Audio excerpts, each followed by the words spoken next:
3 2. يا هلا وغلا، يا هلا وغلا فيكن يا حبايب. اليوم لقيت سيارة حلوة كتير أو عجبتني كتير.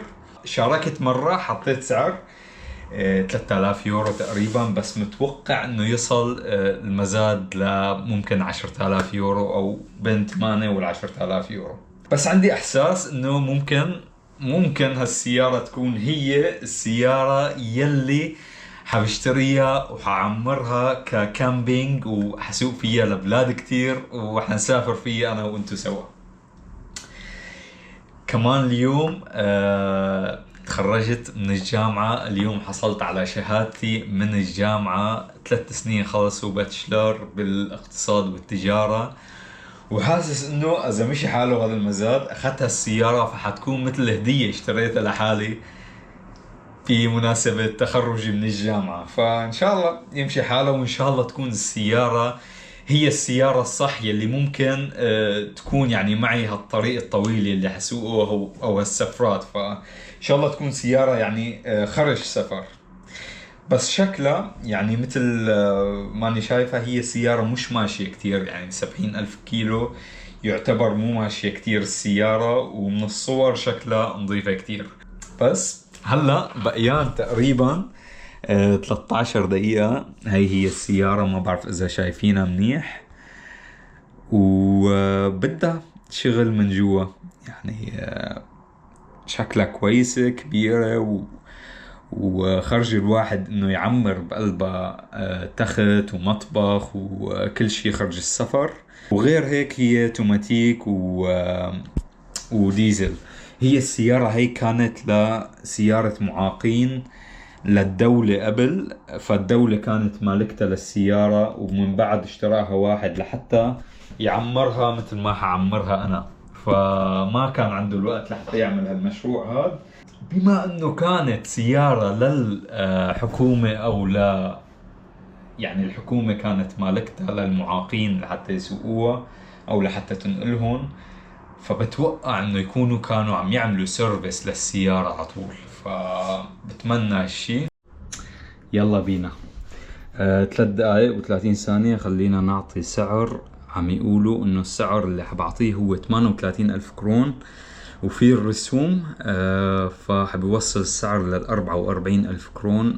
فلحد الآن موصل المزاد لل4200 يورو ولا هيك شي. هلا بعد دقيقة تقريبا حبحط اكتر، هو كل ما يزيد الواحد بيزيد 100 يورو. حاسس متحمس شوي، بدي اشوف اذا ممكن احصل على السيارة بهالسعر ولا لا. يعني ممكن نحصل على السيارة بهالسعر.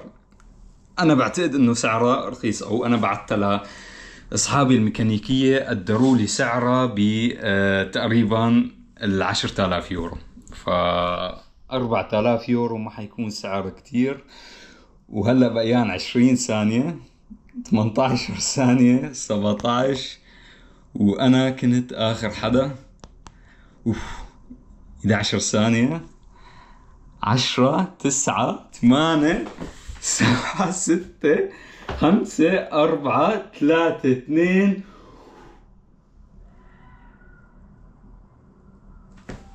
حط بآخر ثانية. بآخر ثانية رجع حط. ليك شلون بآخر ثانية رجع حط وزاد عني 2000. والله هو اللي عم يلعب أعصابي، مو أنا اللي عم بلعب أعصابه. بآخر ثانية استنى لآخر ثانية وحط. شوفوا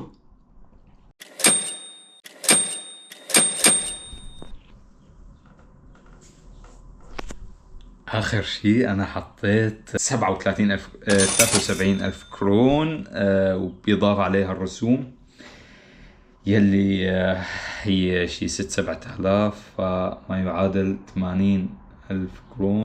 خلص المزاد، رسي علي المزاد. هلا اجاني ايميل انه خلص المزاد بأقل من المينيموم برايس. حيبعتوا ايميل لصاحب السيارة يقولوا له انه وصل حق السيارة لهالرقم هذا، هل تقبل هذا الرقم ولا بدك تعطي انه بده يبيعها بأكثر من هالرقم. فحنشوف. يلا بخبركم اذا قبل ولا لا بعدين، وبخبركم اذا اخذنا السيارة ولا لا، وبخبركم حتكونوا معي كل الطريق، مو وقت ما نروح نجيب السيارة لحتى ما نشوف السيارة، ولحتى ما نعرف انه السيارة منيحة ولا لا. حاس حالي شاري هدية بصندوق، ما بعرف اذا منيحة ولا لا. متحمس شوي، متحمس اكثر للسفرات اللي حنطلعها سوا، ومتحمس كثير لحتى نشوف كثير مغامرات سوا، نسافر سوا ونروح على بلدان سوا. اللي صار كالتالي: المزاد الحمد لله رسي علي، انا دفعت اكثر شو واحد بالمزاد، فتواصلوا معي قالوا لي السعر يلي اعطيته كان اقل من السعر يلي هو متوقعه صاحب السيارة، لان بيحط هو خلينا نقول مثلا 8000 يورو اقل شيء ممكن يقبله، فانا اللي حطيته السعر مثلا 7000 يورو كان اقل، بس هو ما حدا حط اكثر مني، فتواصلوا معي قالوا لي انت اكثر واحد دفعت بالسياره، بس كمان ما وصلنا للسعر يلي هو ببيع سياره اقل شيء فيها. فتواصلوا معي قالوا لي حنتواصل معه نشوف اذا ممكن يقبل بهالسعر، وهذا اللي صار. تواصلوا معه، هو نزل شوي بالسعر بس كمان ما عمل ماتش بالسعر تبعي. عملت حالي وطلعت لعنده، رحت شفت السياره، شيكت عليها من تحت من فوق، صدى ما صدى امورها تمام، يعني حسيت انه ممكن تكون السياره منيحه، فاخذت الخطوره واشتريت السياره. الحمد لله اتفقت انا وياه على سعر واشترينا السياره، واليوم رحت وجبتها، وهي اول مره بسوقها للسياره.